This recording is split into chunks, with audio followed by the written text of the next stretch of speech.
सभी को महादेव, राधे राधे, नमस्कार। कैसे हैं आप लोग?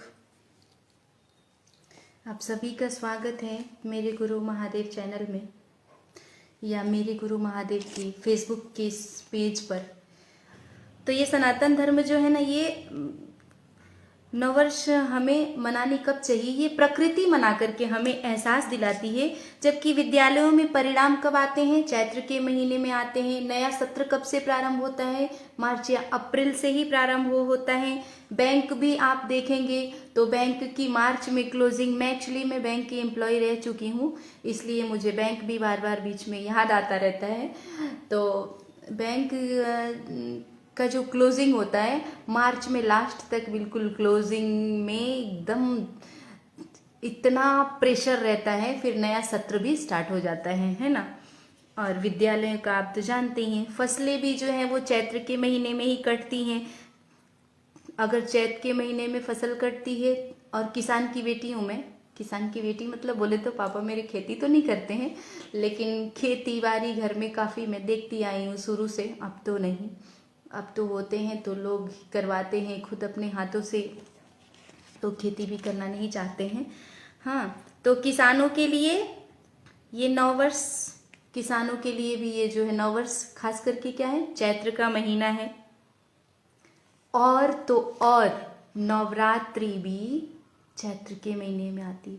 और हम सभी देखते हैं कि जब नवरात्रि आती है उस समय कैसे नीम के पौधे, नीम के पेड़, पौधे नहीं क्षमा चाहते हैं, पौधे तो छोटे हो जाएंगे, नीम के पेड़ देखेंगे या सब कुछ देखेंगे चैत्र से लेकर के, और आगे जब चले जाएंगे सावन तक, बिल्कुल कैसे मौसम और बिल्कुल हरियाली प्रकृति आपको देखने को मिलती है वास्तव में।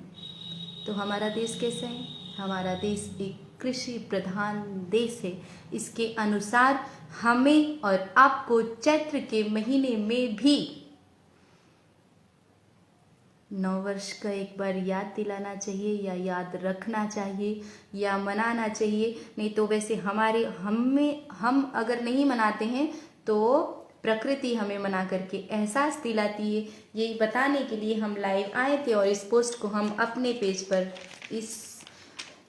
इस पेज से हम अपने पेज पर यानी अपने आराधना सिंह के पेज पर पोस्ट कर देंगे। और आप लोगों को ये वीडियो कैसा लगा कमेंट करके ज़रूर बताइएगा। और ठंड बहुत काफ़ी ज़्यादा है। और एक बात और, लास्ट में एक बात और बताऊं, अभी इस समय ठंड कितनी ज़्यादा है, और चैत्र के महीने में जब आप देखेंगे ना तो उस समय बिल्कुल मौसम एकदम बैलेंस में रहता है। बिल्कुल भी ना ज़्यादा ठंड रहती है, ना ही ज़्यादा गर्मी रहती है, ना ही बरसात रहता है। भगवान राम का जन्म भी ऐसे समय पर हुआ था। ये आध्यात्म भी क्या है ना कि अध्ययन की चीज़ें होती हैं। जब अध्ययन करते रहते हैं तो वो दिमाग में चीज़ें बनी रहती हैं, फिर वो दिमाग से ऐसे निकल जाती हैं, और सारी चीज़ें कभी ठहर जाएं इस कानों तक। कुछ ऐसी चीज़ जो कि हमें नहीं सुननी चाहिए, जो कि हमें नहीं देखनी चाहिए, वो हमें बार बार दिखती हैं, सुनाई देती हैं, लेकिन भगवान का नाम या भगवान का स्मरण या आध्यात्म, इन चीज़ों में ना ठहराव होना बड़ा कठिन होता है। ये मैंने अपने जीवन में देखा है। मैं बहुत प्रयास करती हूँ मैं अपने महादेव जी से जुड़ने का। और ऊपर कौन कौन लोग हैं जो अभी इस टाइम प्रेजेंट टाइम में देख रहे हैं, जरा हाय हेलो कीजिएगा। चलिए ठीक है, इसी के साथ सभी को महादेव। और आज अंतिम साल का अंतिम यानी 365 दिवस यूं ही निकल गए, या कैसे निकल गए, रात भर बैठ कर के आप लोग जरूर सोचिएगा कि ये साल हमारा कैसा था और आगे का साल हमें कैसे रखना है।